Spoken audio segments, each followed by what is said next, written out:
Hello, everybody, and welcome to today's webinar. You are here Tuesday, November 30th, 2020 for the plan review requirements for the California Energy Code as they apply to the health facilities within California. My name is Caesar.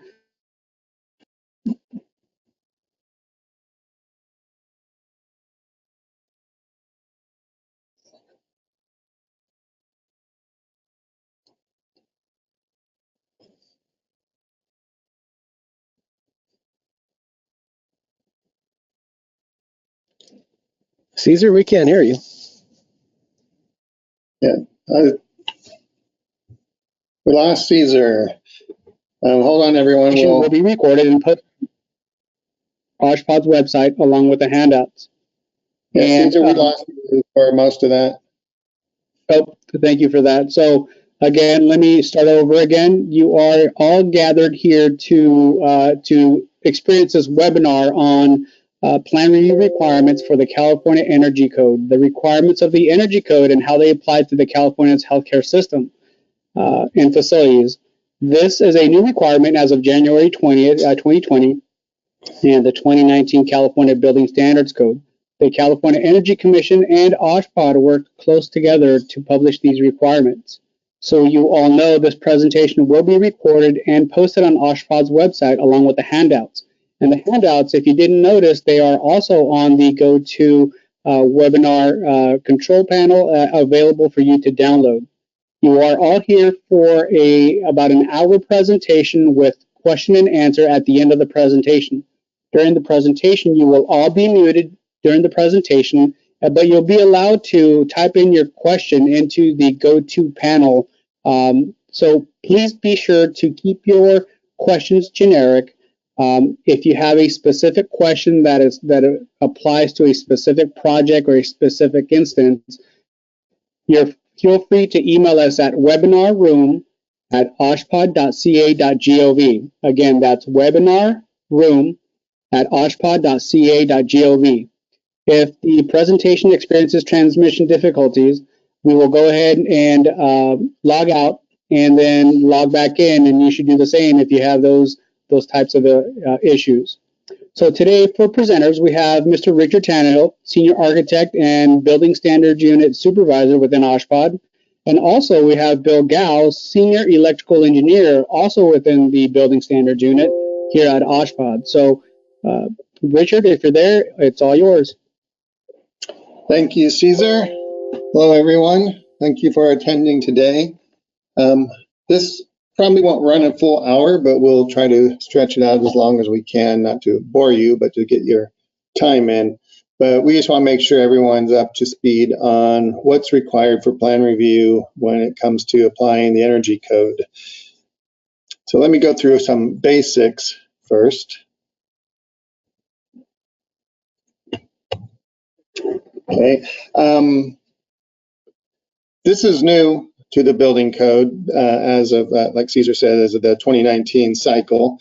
And basically for the energy, this is in part 6, this is actually in 7-103 of the administrative code. It says for hospitals, skilled nursing facilities, and intermediate care facilities, the office, OSHPAD, shall enforce the regulations of the California Building Standards Code as adopted by the California Energy Commission, State Fire Marshal, and the Division of State Architect for energy conservation, fire life safety, and accessibility. So basically, this is new that we have to apply energy requirements to healthcare. But there are a lot of exceptions and limitations to that, and that's what we're going to go through today, as well as how to apply it and document it for plan review. So what the CEC currently says for Building Energy and Efficiency Program is projects that consist of any new elements related through A through D below, which you should be able to see here. Let me turn my pointer on down here. But that actually is not the case. This was printed in error before we knew the full extent of the enforcement, and it is being corrected in an intervening code cycle, and it's just going to point you to the energy part 6 of the energy code, and then you just comply with those requirements only. So what's the energy code say? So in section 141, it says additions, alterations, and repairs to existing non-residential, high-rise residential, etc., shall meet the requirements specified in these sections. But it also states that there's an exception to this section, which alterations to healthcare facilities are not required to comply with this section. So alterations or remodels do not need to comply with this section. So what is a healthcare facility? A healthcare facility is any building or portion thereof licensed pursuant to the California Health and Safety Code. So basically, licensed healthcare facilities are exempt from the remodel requirements. So if you're doing an addition or a new building, you do have to comply with the requirements for the energy code. But again, any alteration or remodel for licensed healthcare facilities are exempt. Even though remodels may be exempt, there are opportunities here for energy savings. If you're doing a remodel, you can revisit HVAC loads based on possible new occupancies. You can adjust the air changes per hour versus actual loads. You have opportunity to make adjustments to this based on the remodel and the use of the building. It's the same with the ventilation rates. You can review filtration requirements. You may not have the same requirements as needed for a hospital, even though it's depending on what you're doing in the space. Consider converting to variable volume and also maybe switching over to LEDs, which most people are doing anyway, for lighting levels. Okay, so you want to evaluate your overall impact for Part 6 compliance as if it were a new occupancy, and just apply what you can. Again, it's just an energy saving opportunity, even though it may not be required. So we're going to look at today is look at what the difference is between the CEC, the Energy Commission, and OSHPD, what's regulated, where the enforcement is being done, application to additions and expansions or new buildings, the resources and training that's available out there, as well as what's required during plan review. So let's look at what's the difference between OSHPD and CEC's definition of addition.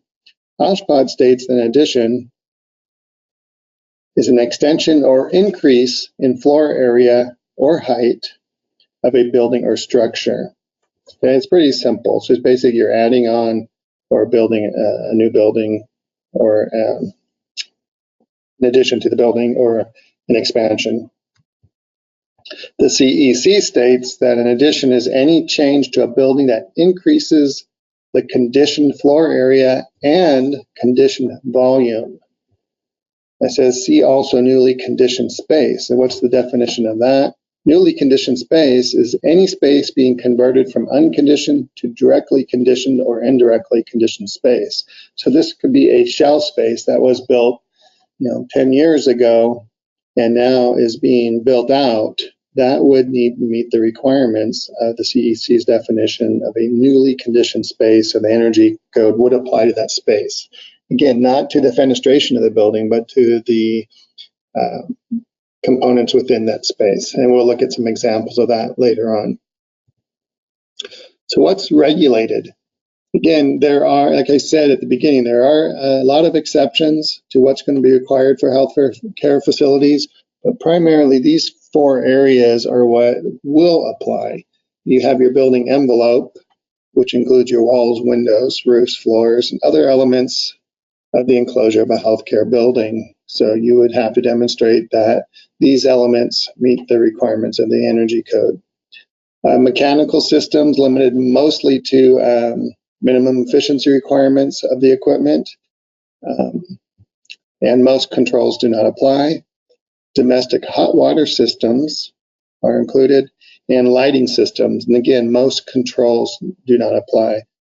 And question always comes about outdoor lighting. If you have outdoor lighting, yes, it must comply. But the reason there's a question mark there, it may or may not be under OSHPD jurisdiction.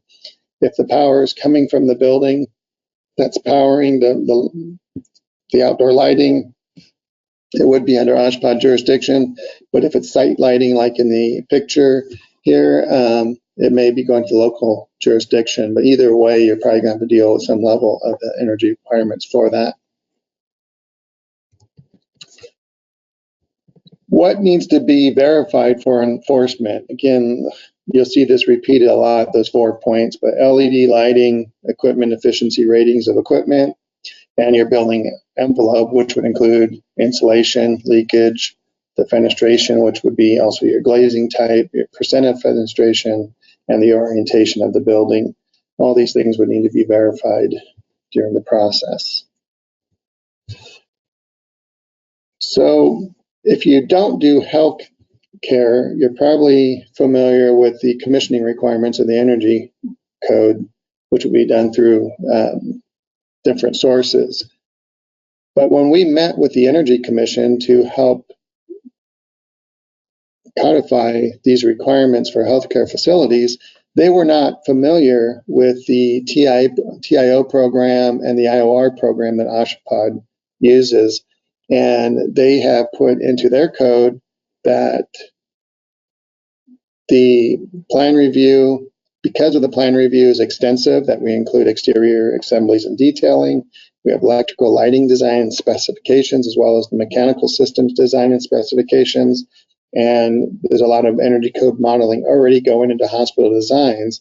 And during construction, there's continuous inspection and observation, as well as verified reports, TIOs, and also a certain level of commissioning and occupancy certification that they have allowed OSHPD to enforce all the requirements for the energy code for healthcare facilities from throughout plan review and through construction and for certification.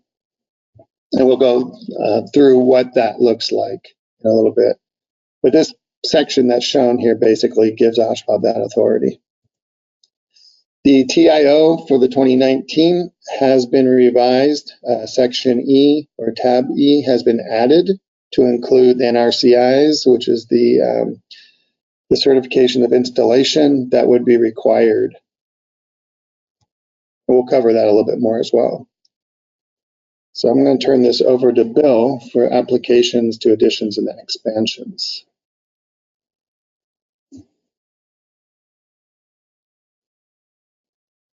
Thank you, Richard. And Bill, if you're there, go ahead and share your screen.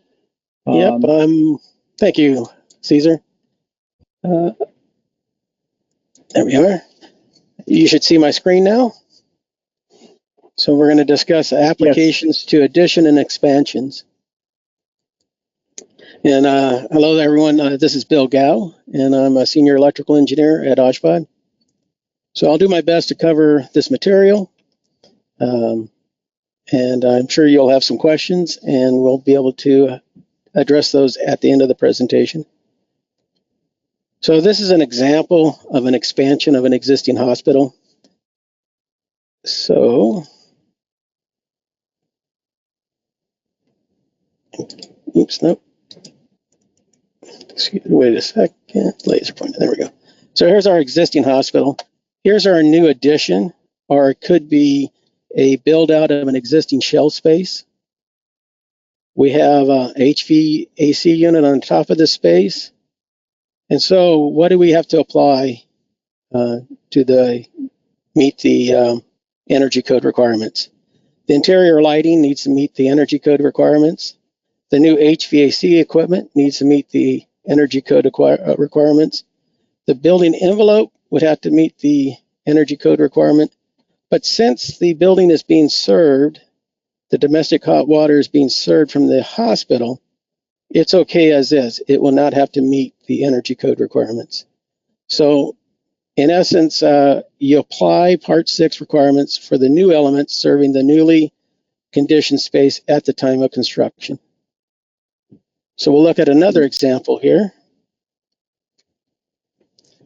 And in this example, we have the new expansion, but the HVAC equipment is from the existing conforming hospital.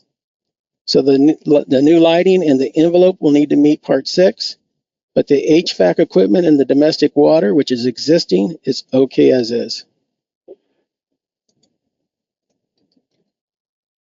So let's look at some resources, training, and software that is available. In this example, we have our hospital here, and we have our proposed design that will meet the energy code. There are multiple ways to meet the energy code, and we'll look at this a little bit deeper in the presentation, but in this example, we have performance requirements, and so the envelope and indoor lighting and plumbing will use the performance method, which is a software-based method for meeting the energy code requirements. For the mechanical system and the outdoor lighting and signs and electrical, we'll use, and the process, we'll use the prescriptive method. So there's multiple ways, multiple mixtures to meet the energy code requirements. So this is a real world example of a hospital that can meet the energy code requirements. It's using a mixture of performance and prescriptive measures on the different building systems. So a great resource is Energy Code ACE. Its material is all approved by the California Energy Commission, and Energy Code ACE works closely with the California Energy Commission. There are fact sheets that I recommend you look at. When you go to their website, they have very nice search tools. If you click on healthcare facilities, it'll bring up all the fact sheets and other documents that are related to healthcare. You'll find training materials on site on the website that discuss hospital requirements. And there are various tools that you can find to help you with your energy code compliance. So we'll look at OSHPD plan review requirements. So the energy code has mandatory requirements. Mandatory measures establish a minimum level of energy efficiency and or performance of the building. So these are mandatory requirements, and healthcare facilities must meet these mandatory requirements. It should be mentioned, though, that there are several exemptions of mandatory requirements that are required for other facilities, and healthcare has been exempted from them. An example is the solar requirements for buildings. Healthcare is not required to meet these requirements. Okay. As I mentioned earlier, there's additional requirements in addition to the mandatory requirements. Buildings must also comply with prescriptive requirements or performance requirements. The prescriptive approach is based on the various building components, and there are prescriptive performance levels for these building components. The performance approach uses trade-offs where you can trade off the prescriptive approach. You still have to meet the mandatory measures, but you can trade one system off, building system, for the other system. And this is a software-based approach. And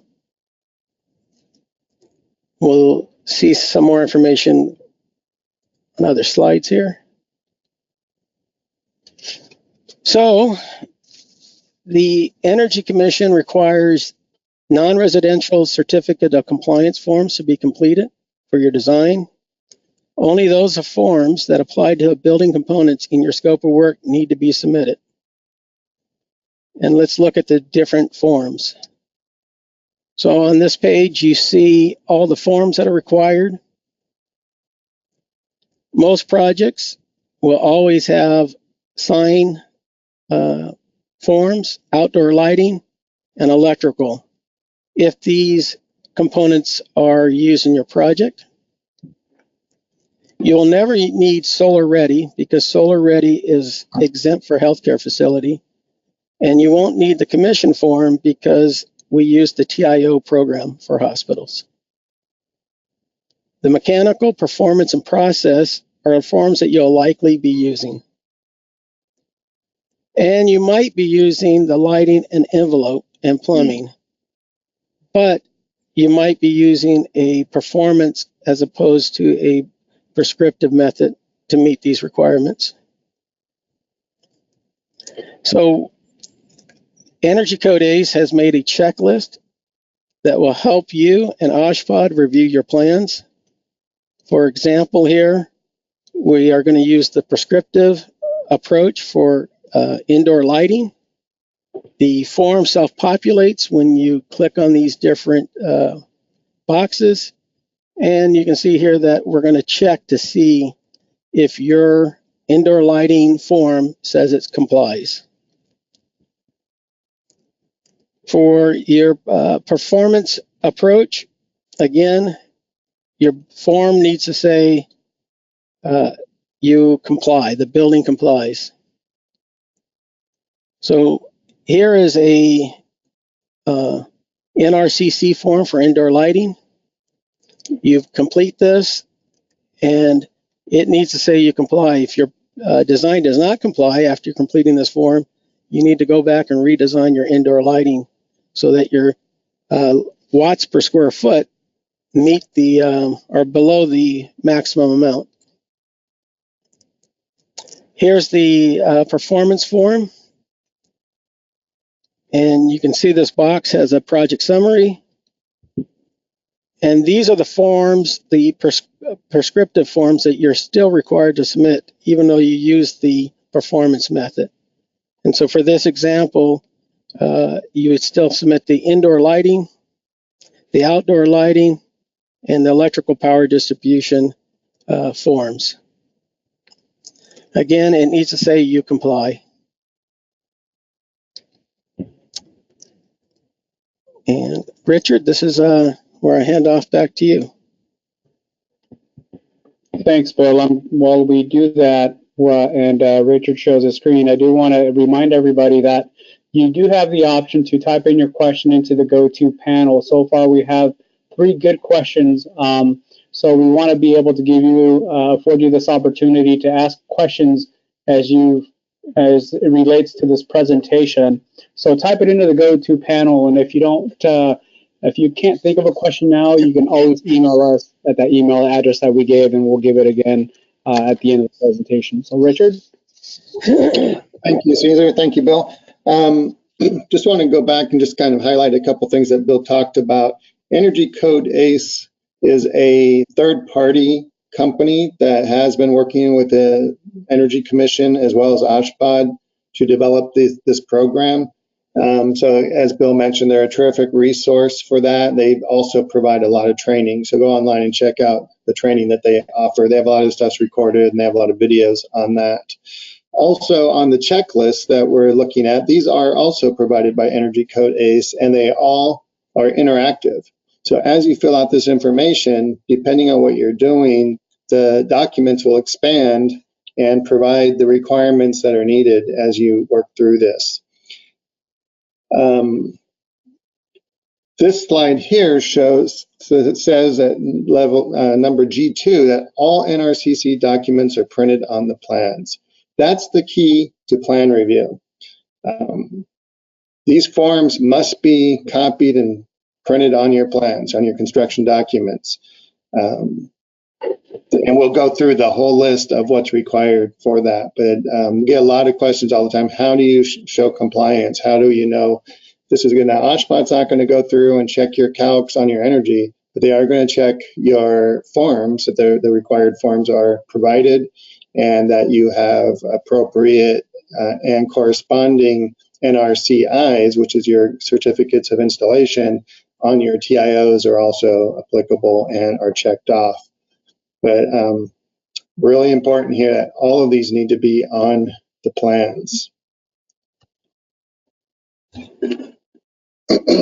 So what are we comparing between the certification and the drawings? Current version of the software that's used, make sure it's applicable to the code cycle that's in use right now, that's in force right now. In this case, the 2019 code, that you're not using an old version of the software when you do the calcs.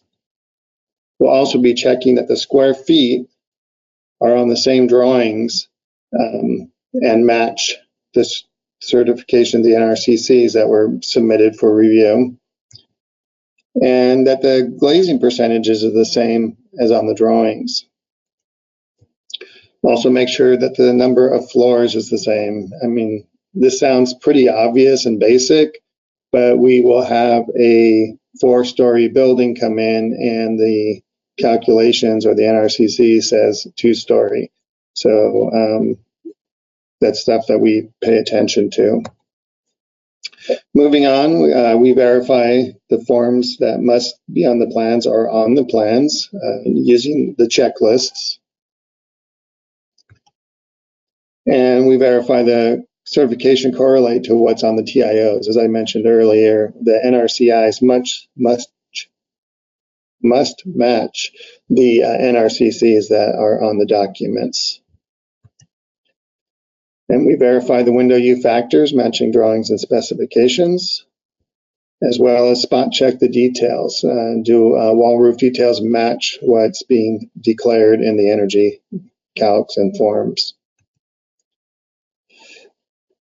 What do we want to see on the plans?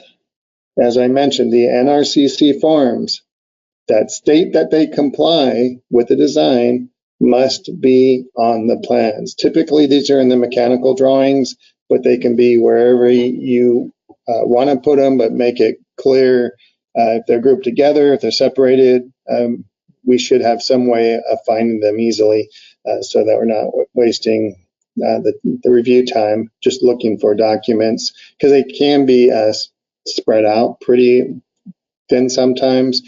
But what we would want to see is that they are all grouped together. You can have energy documents or sheets that you just paste everything on. Like I said, typically we see them in the mechanical drawings as they're impacted a lot more. We want to make sure that all certifications that are required are pasted in the drawings. Okay, this is, again, popping back to one of the checklists. This is the project summary. It identifies what's required and what's not required, as Bill showed the slide earlier. So we're going to look at that and make sure everything that's required does show up on the plans. So also, in addition, there's a final signature sheet that must be on the plans. Mandatory measures that are required on the sheet, that the checklist I showed, must all be on the plans. Power distribution with the signature sheet and signed. Outdoor lighting with the signature sheet, and the indoor lighting with the signature sheet must all be on the plans. Here's just an example, as I mentioned earlier, that things can be distributed throughout the plans. But here's the U factors and stuff showing for the fenestration performance is just identified on a box on the exterior elevations. We see that actually pretty common for the windows and for the insulation of the building. This shows up on the exterior elevations. Again, we're going to cross-check these to make sure they align with what's on the NRCC forms that are submitted. TIO, again, all NRCCs should have a correlating NRCI. I don't know if you can read this very well, but these are the NRCIs for envelope, mechanical, indoor lighting, plumbing. You check off which ones would apply. And then during construction, the NRCIs, once they're installed, you get a certificate installation and you submit that to the field staff and the IOR. So that's kind of it. Really, OSHPA during review is checking compliance with forms to make sure that the forms apply to the project being submitted and that the forms show that the energy calcs comply with the requirements of the energy code. We're not doing an analysis on that, but we are checking that everything does match up and meets the requirements. If you have any questions on this or would like to be part of the process, if you go to the OSHPD website, to the Hospital Building Safety Board website, you can get a list of our meeting dates and get involved with our process. We welcome the community's input and the industry's input on all that we do. So if you see things that you want changed, get involved and help change it. We're here to make life easier, believe it or not. And with that, I'd like to open it up to questions. And just want to, again, just remind you that if you have specific questions on the project, please email them to webinarroom@oshpod.ca.gov, and we'll get responses back to you or get you directed to the right people. And thank you for your time, and I'm going to pass this back to Caesar for the Q&A. Great, thank you, Richard. I do want to share that we have a lot of information dealing with Energy Code ACE, and there's one of the questions that I'll start off with is, do they have a phone number? And the phone number, if you want to jot it down to them as a direct resource, it's their hotline number. It's 1-800-772-3300. Again, that's 1-800-772-3300. And they can also be reached by email address, if you want to jot this email address down, at title24@energy.ca.gov. Again, that's title24@energy.ca.gov. So we'll continue with the questions. And the next question I'm going to read off that we received, and again, thank you for submitting these questions, is, what if you upgrade the HVAC or domestic water heater to serve the expansion? Do those elements need to comply with Part 6, or would that be considered an alteration? If items in the existing building, sorry, Bill, I'll take this. Yeah, thank you, Richard. Are being replaced or upgraded, that would be considered a remodel. They would not need to comply. If they are being relocated into the new building, then they would need to comply. Or if they did not previously exist and were being added as new, even in the existing building, then they would need to comply. Perfect. Thank you, Richard. We got a next question. The question is, are these specific forms from Energy Code ACE required for OSHPD, or are they California Title 20 forms required?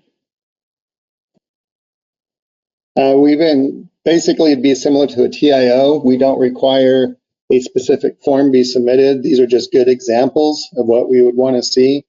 If you go through Energy Code ACE, everything is done through their system and is automatically generated for you. Once you input the information, you just print out these forms, PDF them or whatever you do, and paste them on the drawings, and you're good to go. You can create your own forms that are similar, but it needs to have the same information provided.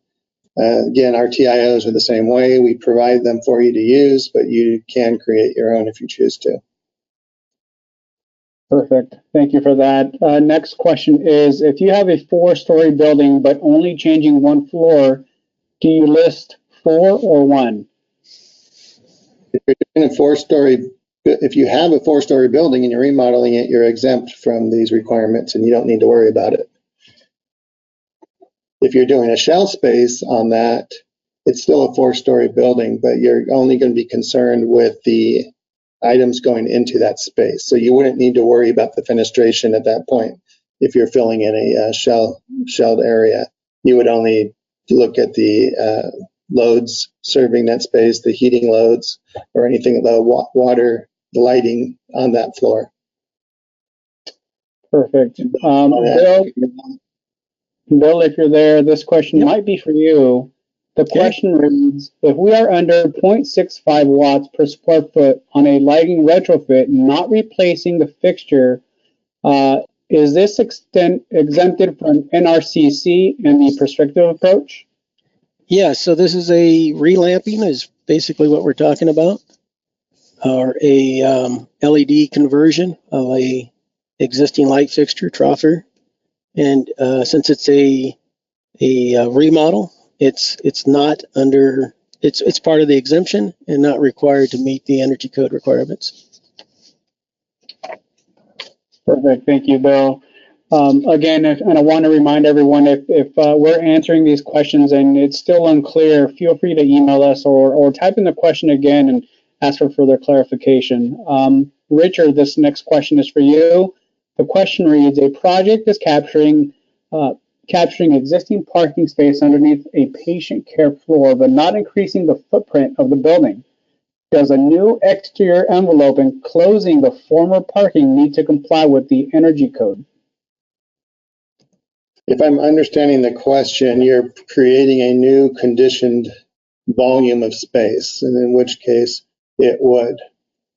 Now, how you do the calculations on that, they can do it on a partial piece of the building, like on a single floor. If you're adding new fenestration, again, the modeling program should accommodate that. So I would go through that resource, but yes, it would need to comply because it's a new conditioned volume space.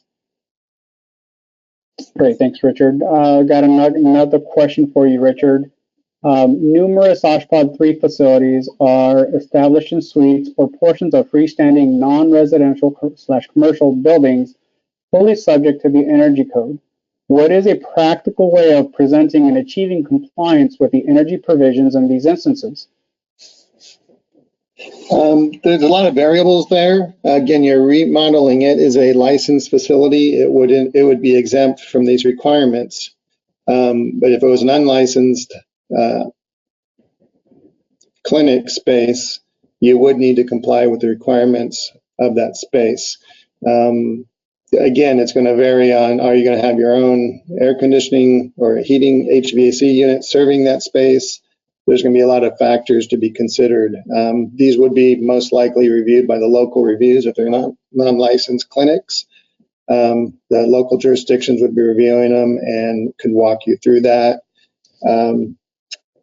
I know where you're coming from, Glenn. There's a lot of, if you have a partial building, how are you complying with this? But in most cases, these are going to be remodeled and they're licensed OSHPD 3 facilities. You're going to be exempt from these requirements. So again, when we're doing an expansion or an addition, we're looking at those 4 items: the HVAC, the water heating, the lighting, and the fenestration, and only if they apply. So this will probably change in the future as the code develops, and there will be more requirements. But for now, again, there's a lot of variables in that question, but that's the best way I can answer it, is that it sounds like a remodel, and it would be exempt if it's a licensed facility, but would have to fully comply if it was an unlicensed clinic. Great. Thanks for that, Richard. We have another question having to do with structural items within a facility. Does the definition of addition have anything to do with seismic joints? Structurally, an addition adds structure to an existing SPC building, vertical and lateral systems. From OSHPD's point of view, yes, it would, but from the Energy Commission, it's just the addition of conditioned space. So it can be a shelled space that's being fit out, and you're going to have to comply for that space. It doesn't matter if it's already part of an existing building. So any addition or new space would have to meet the requirements of the Energy Code. Great, and I hope that answers that question. But got another question for you, Richard. This individual says, I'm currently working on a roof replacement. We are replacing the roof finishes and trusses. Will this require energy calculations for just the roof system or the entire structure? If this is a hospital or a licensed healthcare facility, it would be exempt from Energy Code requirements because it would be considered a remodel or alteration. These are good questions, and they come up every day. So this is actually the direction we thought it was going when we first thought we would have to enforce the Energy Code, that we would have to look at individual roofing. But if it's a renovation, go back to section 141, it's a licensed healthcare facility, it is exempt.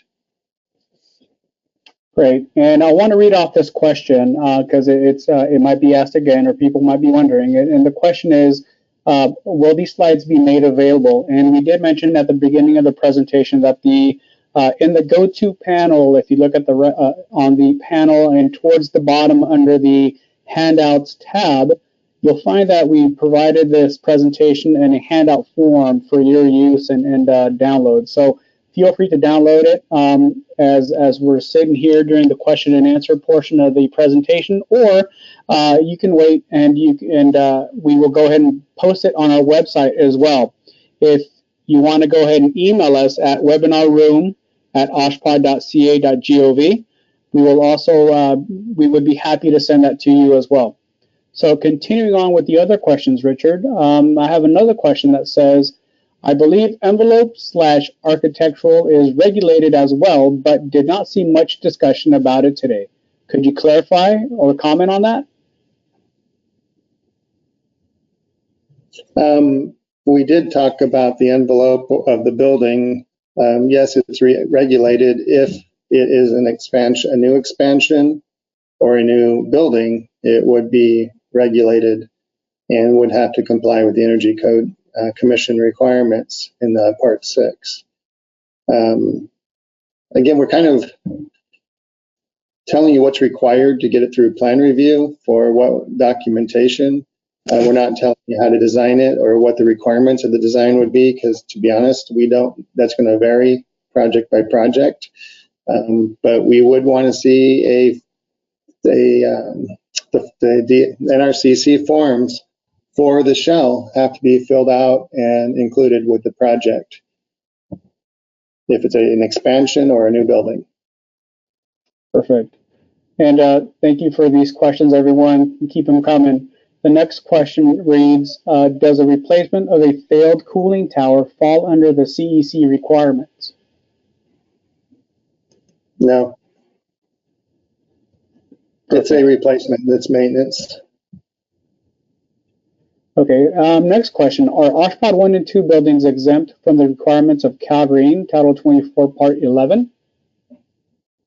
Cal Green is optional for healthcare facilities. Perfect. If the project is a remodel of the break room or office inside of a hospital, would that still fall under the exemption for healthcare facilities, and we do not have to comply with Title 24 for these project areas? If the remodel a licensed healthcare facility, it would be exempt. Perfect. A lot of people got really afraid of this code when it was coming in. We had a lot of projects in 2018 that were, or in 2019, coming in at the last minute, trying to beat the deadline because they were really afraid of what this energy code requirements would require. And it's actually very little impact to the project. Like I said, we're looking at even the ones that do have expansion to new buildings that we do apply the energy code to.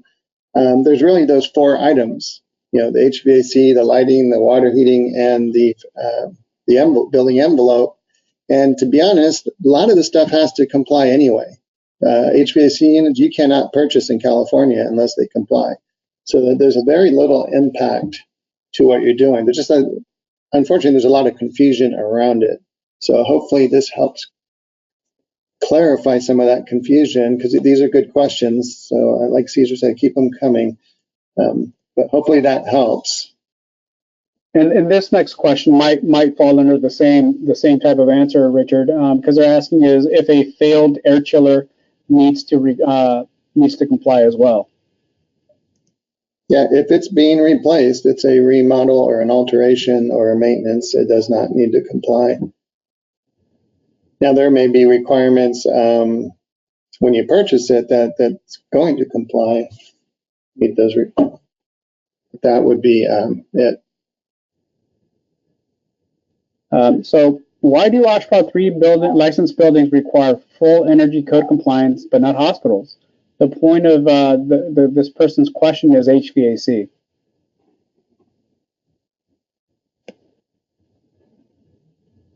The licensed OSHPOD 3 clinic would have the same requirements as the hospital. Okay. If it's a licensed healthcare facility, a clinic or a hospital, those same requirements would apply and the same exemptions would apply. If the local jurisdictions are confused on that, they can call us and talk to us on it. But they do not have full energy code compliance unless it's a local ordinance or something like that that they're enforcing. But we would not have any say over that. A OSHPD 3 licensed facility typically goes through the local agencies for review. And they, to be honest, they may not know about the exemptions for a licensed healthcare facility.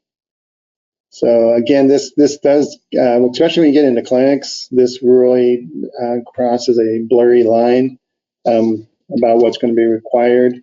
But a licensed OSHPD 3 facility is exempt from these requirements. Again, if it's a new clinic, it does have to comply with the 4 items that we discussed.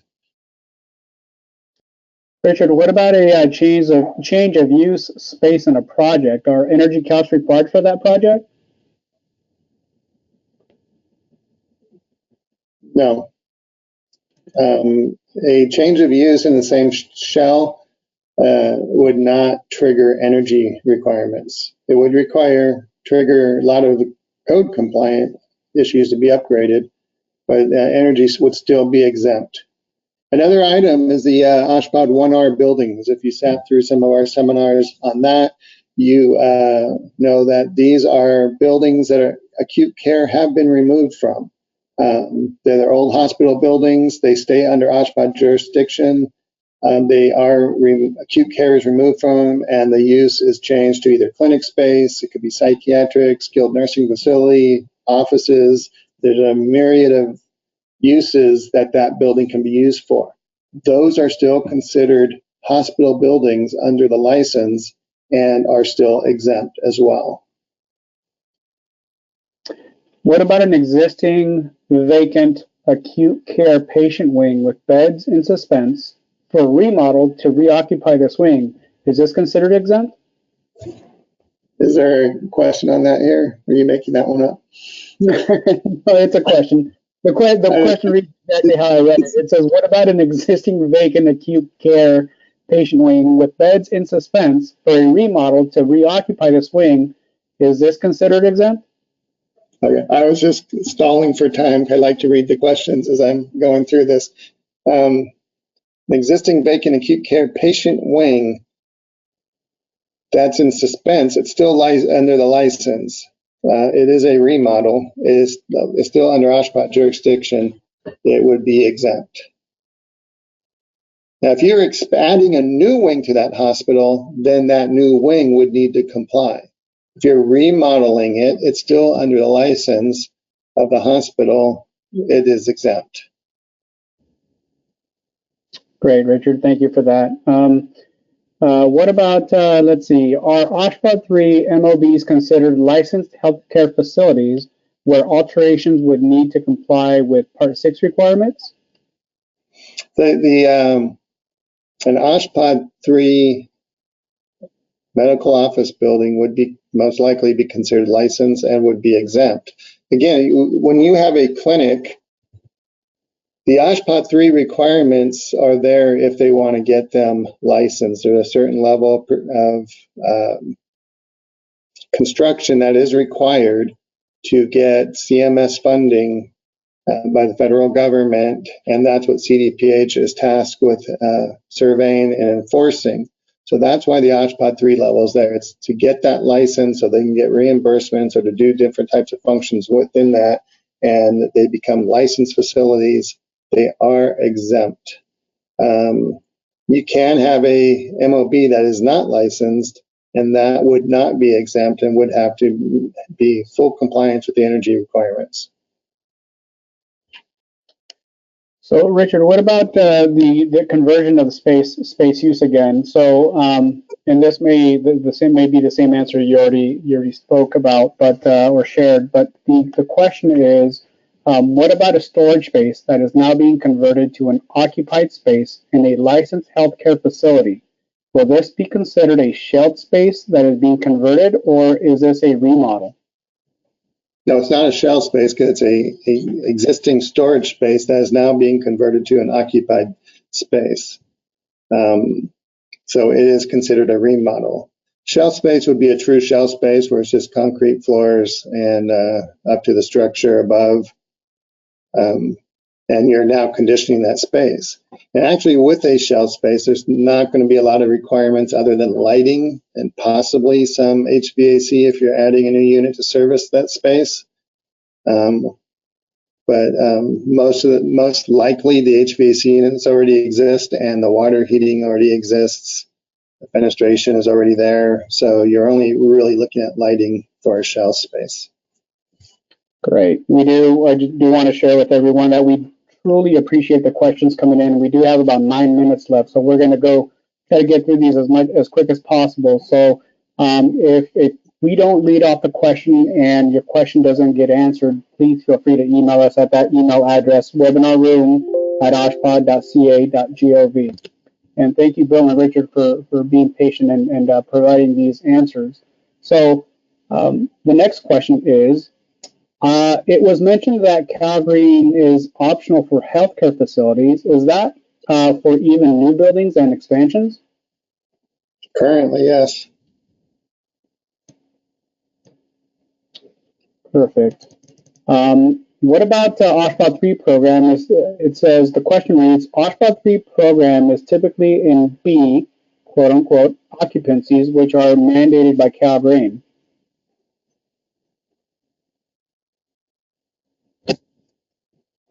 That would be with the local jurisdictions, not with OSHPD.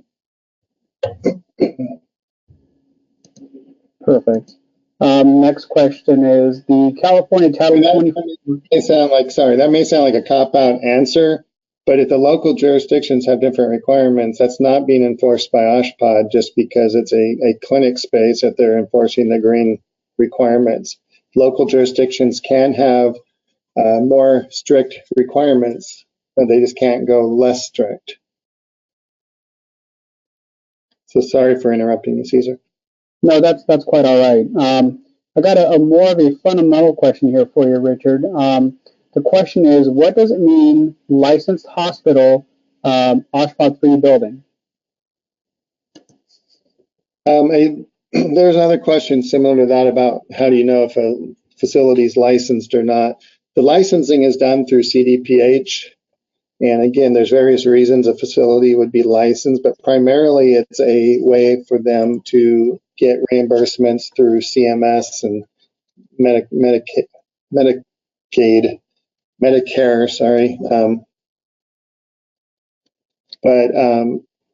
They have to go through a license process for again, in this case, OSHPA 3 building would be a clinic building.